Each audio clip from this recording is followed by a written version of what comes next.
राष्ट्रवादीचे आमदार संग्राम जगताप यांना जीवे मारण्याची धमकी आलेली आहे असं समजतंय। खासगी पीएच्या मोबाईलवर जीवे मारण्याच्या धमकीचा मेसेज आलाय। कोतवाली पोलीस ठाण्यामध्ये अदखलपत्र गुन्हा याबाबत दाखल झालेला आहे। 2 दिवसात संग्राम जगताप यांना जीवे मारण्याची धमकी यामध्ये दिली गेली आहे।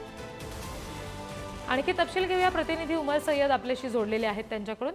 उमर, हा जो फोन आलेला आहे धमकीचा, काय नेमकं समोरच्याचं म्हणणं आहे, काय नेमकी धमकी दिली गेली आहे? नक्कीच रिद्धी, अजित पवारांचे राष्ट्रवादी काँग्रेस पक्षाचे आमदार संग्राम जगताप यांना जीवे मारण्याची धमकी मिळाल्याने संपूर्ण अहिल्यानगर जिल्ह्यामध्ये खळबळ उडाली आहे।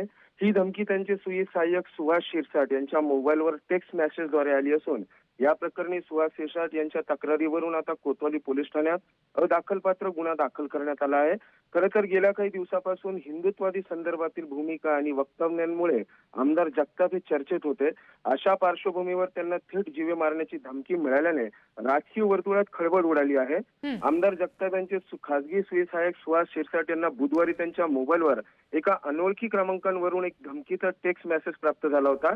या मेसेजमध्ये संग्राम को 2 दिन के अंदर खत्म करूंगा असा थेट जीवे मारण्याचा इशाराही देण्यात आला होता।